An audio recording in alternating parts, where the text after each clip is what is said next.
When I was 18, I made a choice that's given me a One Direction life. I was a senior in high school, attending a Young Life weekend. It was April 1959, the Flanders Hotel, Ocean City, New Jersey, where I believed in the Lord Jesus Christ. I remember climbing on the bus afterwards for the trip back to Maryland and sliding over to a window seat. The bus was noisy. There were kids singing 100 bottles of beer on the wall. But I was in a bubble. I was having my first date with Jesus. And that was the start of a lifelong affair of the heart.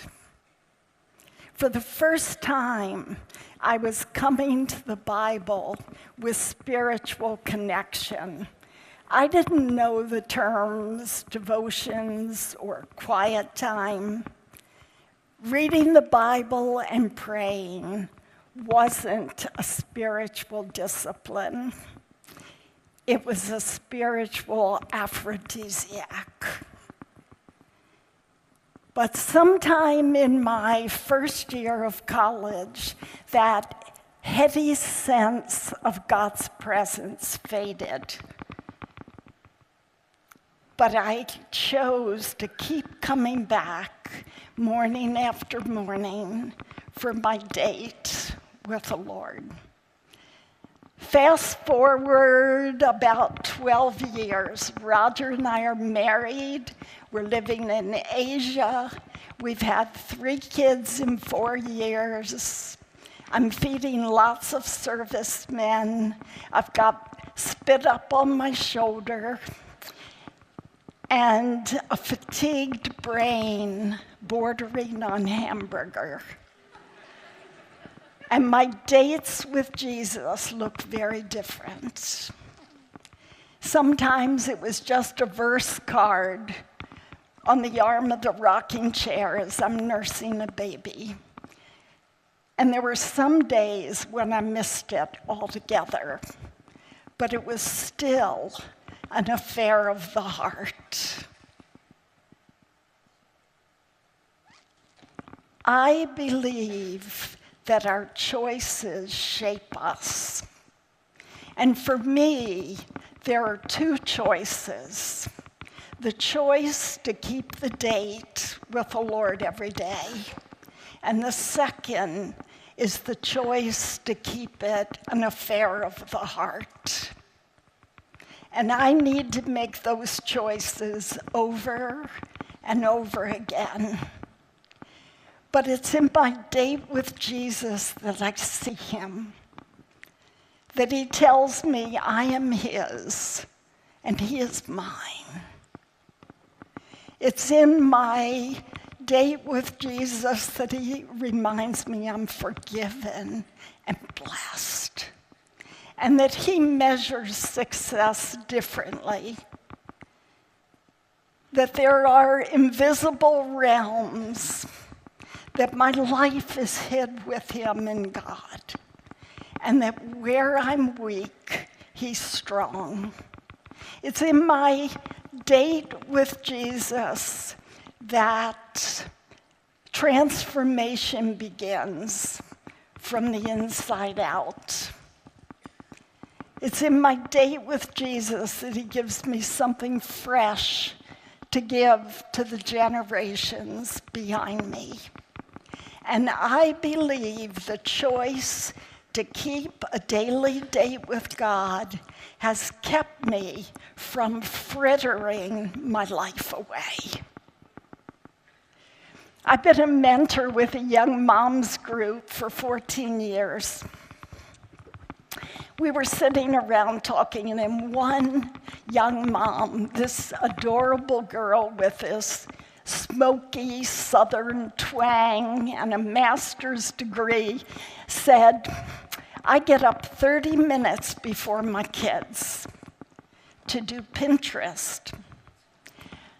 And the second mom said, oh, I don't let myself do Pinterest until I've got certain things done on my do list. And the first mom said, if I waited until I got those things done, I'd never get to Pinterest. She's right. Whatever's important to you, you can't just fit it into life. You need to build your life around it. I believe our choices shape us. I believe also that our choices reveal us. If I asked that young mom to put down her 5 highest values, Pinterest wouldn't be on the list. But it's Pinterest that gets her up in the morning. I believe my choices keep me honest. They help me see if what I say I value, I really value. This year, Roger and I celebrated our 50th wedding anniversary. Thank you. Thanks. It's a grace. It's wonderful. And we celebrated in Hawaii on our way to visit our son, who lives in Japan. And Roger and I are early risers, even on vacation. But even so, there were surfer boys out there straddling their boards when we got up in the morning. And this intrigued me because some Colorado high schools have instituted a later start time based on teen sleep studies. As you remember, teens like to sleep late. So what's happening here? First light, and they were out there. One morning before 6 a.m., I counted about 30 surfers waiting for the next good wave.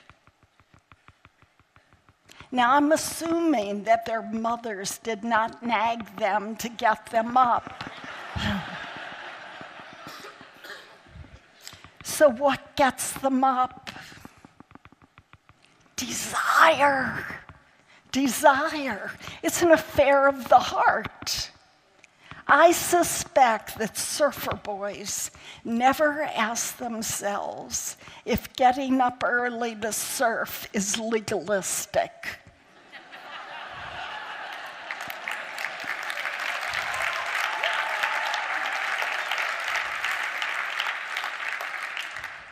Surfer boys know that desire and discipline feed one another. Desire plus discipline equals delight. I cannot create desire for God. That's a gift at the new birth. I can't create desire for God, but I can feed it. And I can also drain it of its holy energy by neglect. When my energy level, my desire for God is at low tide, I keep my date with Jesus in the same spirit I keep my wedding vows.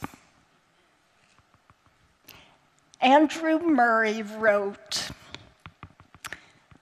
"The desire and the choice prove what a man is already and decide what he is to become." At 74, my energy level is diminished. Like you, I need to choose where my time and my energy will go. But as I approach the finish line, one thing is clear to me. I'll end up with the life that I've chosen. I have kept a morning date with Jesus almost every day for 57 years. I can't tell you how grateful I am to the Lord that at 18, I made a choice that's given me a one-direction life. This is not an achievement. It's a grace. Our God is magnificent.